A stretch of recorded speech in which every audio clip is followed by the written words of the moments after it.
সম্মানিত বিনিয়োগকারী ভাই বোনেরা, আসসালামু আলাইকুম। আশা করি আপনারা সবাই ভালো আছেন। আমি আজকে 9 মার্চ রবিবার 2025 এই ভিডিও আলোচনা করছি এবং আমার আজকের আলোচনার শিরোনাম হচ্ছে, তাহলে শেয়ারটি কি এবার বড় ধরনের কিছু ঘটাতে যাচ্ছে?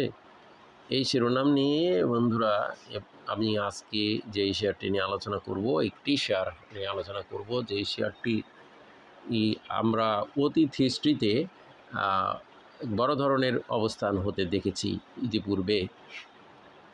ও তেমনই একটি শেয়ার আজকে আলোচনা করব, যেই শেয়ারটি আমরা ইতিপূর্বে আপনাদের সামনে চ্যানেলে আলোচনা করেছি 970-80 লেভেলে। বন্ধুরা, আপনারা অবশ্যই বুঝে নিয়েছেন যে আমি আজকে লিন্ডে-বিডি শেয়ারটি নিয়ে আলোচনা করছি। লিন্ডে-বিডি শেয়ারটি নিয়ে আমি আপনাদের সামনে 970-80 হাজার লেভেলে আলোচনা করেছি, আপনারা জানেন। তো শেয়ারটি আমরা দেখলাম আজকে বন্ধুরা জেনারেল লিস্টের 4 নম্বরে ছিল এই category share. Very strong fundamental share. সেটি উল্লেখযোগ্য একটি বিষয় হলো, বেশ কিছুদিন ধরে একই লেভেলে 970-80, 90, 970-80, 90 এই ধরনের লেভেলে উঠানামা করেছে এবং অনেক দিনই এই লেভেলে ছিল। যদিও শেয়ারটি আমরা দেখেছি 1800 লেভেলে ডিভিডেন্ডের সময় টাচ করে পরবর্তীতে কারেকশন হয়ে ডিভিডেন্ড রেকর্ড ডেটের পর সেটি আমরা হাজারের নিচে অনেক দিনই চলে আসতে দেখেছি। তো শেয়ারটির অতীত হিস্ট্রিতে আমরা এরকম বড় ধরনের উৎফলন দেখেছি দামের বৃদ্ধির। তো এবারও সেই ধরনের সম্ভাবনাকে কিন্তু জাগিয়ে তুলেছে। তো আমরা সামনে যেহেতু শেয়ারটি 2 বার ডিভিডেন্ড দেয় আমরা দেখেছি, সচরাচর ফেব্রুয়ারি মাসে ইতিপূর্বে ডিভিডেন্ড দিয়েছে। তো এবার আমরা এই শেয়ারটির যদি ভিতরের অবস্থানগুলো দেখি, তাহলে দেখব আজকে 1,28,000 ভলিউম নিয়ে 13,54 লাখ টাকার শেয়ার ট্রানজ্যাকশন করেছে। 53 টাকা 30 পয়সা বেড়ে 1,077 টাকা ক্লোজ প্রাইস ছিল। বন্ধুরা, লিন্ডে-বিডি ফুয়েল অ্যান্ড পাওয়ার সেক্টরের এই ক্যাটাগরির শেয়ার। যারা আমাদের চ্যানেল নিয়মিত দর্শক তারা জানেন, শেয়ারটি নিয়ে আমি অলরেডি আপনাদের সামনে 970-80, 90 লেভেলে আলোচনা করেছি, চলমান আছে। একটি স্ট্রং ফান্ডামেন্টাল শেয়ার। বর্তমানে পি রেশিও যদি আপনারা দেখেন 1.96, যা খুবই চমৎকার। সেফটি, বিনিয়োগযোগ্য পি এবং লোন মার্জিন বলবৎ রয়েছে, খুবই চমৎকার এবং ঢাকা স্টক এক্সচেঞ্জে বলা যায় সবচেয়ে কম পির মধ্যে অন্যতম একটি শেয়ার। ইপিএস 550 টাকা 73 পয়সা, নেট অ্যাসেট ভ্যালু 220 টাকা।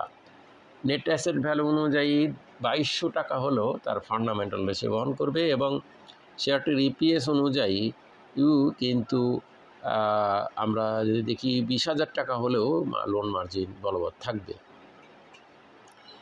এই লিন্ডে-বিডি শেয়ারটি 41% ক্যাশ ডিভিডেন্ড তারা প্রদান করেছিল, আপনারা জানেন।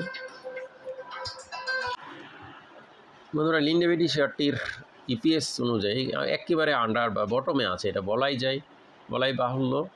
শেয়ারটির আমরা 1 বছরের মধ্যে হাইস্ট প্রাইস 52 উইক 1800, লোয়েস্ট 871 এবং সেটির শেয়ার হোল্ডিংয়ে ফেব্রুয়ারিতে পাওয়া গেছে।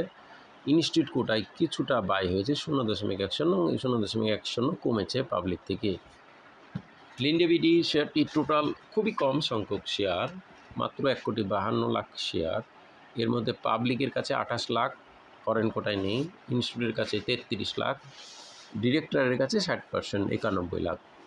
ফ্লোটিং শেয়ার খুবই কম এবং এই লিন্ডে-বিডি শেয়ারটির আপনারা উল্লেখযোগ্য একটি বিষয় হলো, শেয়ারটি 300 দিনের মধ্যেই এভারেজ প্রাইসই 1252 টাকা। তো সেই লেভেল থেকেও এখনও অনেক কম আছে। আমরা দেখেছি শেয়ারটি 970-80, 970-80 বেশ কিছুদিন ধরে এই লেভেলে, প্রায় বিগত 2-3 মাস ধরে এই লেভেলেই কিন্তু শেয়ারটি ওঠানামা করেছে এবং অ্যাকুমুলেশন বা কালেকশন যেটা বলা যায় সেটা অলরেডি হয়ে গেছে। তো স্বাভাবিকভাবে গত 3রা মার্চ থেকে কিছু করে বেড়ে 4ই মার্চকে ভালো পরিমাণে ইনক্রিজ করেছে। তারপর 5-6 আবার 2 দিন কারেকশন হয়ে শেয়ারটি আজকে মোটামুটি 5.21% ইনক্রিজ করে 53 টাকা বেড়ে 1,077 টাকা ক্লোজ ভ্যালু ছিল এবং হাই ভ্যালু 1,087 টাকার মোটামুটি কাছেই একটা ক্লোজ ভ্যালু করেছে। তো স্বাভাবিকভাবে শেয়ারটির এখন আমাদেরকে এই লিন্ডেভিডির দেখতে হবে যে শেয়ারটি তার সামনে নিকট পূর্ববর্তী ক্লোজ ভ্যালুগুলো ক্রস করে নতুন ভ্যালু করছে কিনা।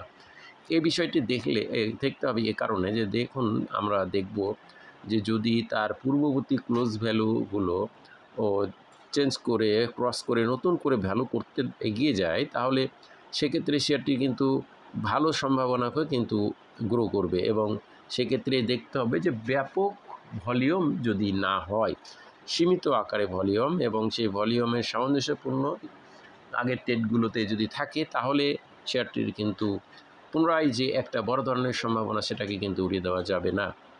এক্ষেত্রে আমাদেরকে প্রথমে দেখতে হবে আগামী দিনগুলোতে 1100 টাকার উপরে লেনদেন হচ্ছে কিনা। যদি 1100 টাকার উপরে নতুন লেনদেন হয়ে ক্লোজ ভ্যালু করতে পারে, তাহলেই কিন্তু শেয়ারটির কিন্তু বড় ধরনের সম্ভাবনাকে কিন্তু উড়িয়ে দেওয়া যাবে না। 1100-র পর 1140 এ দুটো ভ্যালু, 1100 প্লাস এবং 1140 প্লাস, এ দুটো ভ্যালু যদি করতে পারে, তাহলে কিন্তু যে অতীত হিস্ট্রিতে যেভাবে শেয়ারটি আগিয়ে যায় বা ডিভিডেন্ডের আগে একটা বড় ধরনের চেঞ্জ হয়, সেই সম্ভাবনা কিন্তু এবারও হওয়ার সম্ভাবনাকে জাগিয়ে তুলবে। তো বন্ধুরা, আমরা ইতিমধ্যে এই লিন্ডেভিডি শেয়ারটি সেই ধরনের সম্ভাবনাকে এগিয়ে যাচ্ছে আলোকে আমরা দেখতে পাচ্ছি। তাই আমরা ধারাবাহিক আলোচনা করছি এবং 970, 80 লেভেল, 90 লেভেলে আলোচনা করেছি, আপনারা অলরেডি দেখেছেন, আবারও আলোচনা করলাম। তো আমরা এই আলোচনার মানে আবারও বলি, কাউকে বাই বা সেল করার জন্য না, প্রমোট বা উৎসাহিত প্রলুব্ধ বা নিরুৎসাহিত করার উদ্দেশ্য না, শুধুমাত্র শেয়ারটির অবস্থান জানানো বোঝানোর ধারাবাহিক আলোচনা হিসেবে আলোচনা। তাই নিজে জেনে বুঝে সিদ্ধান্ত নেবেন, এই আলোচনা দেখে কেউ বাই সেল করবেন না। আমাদের আলোচনা করার পর অলরেডি সেটি 100 টাকার একটা গ্যাপ হয়ে গেছে। তো আপনারা দেখেছেন, যারা আমার চ্যানেলের নিয়মিত দর্শক, সবাই ভালো থাকুন, সুস্থ থাকুন। আসসালামু আলাইকুম।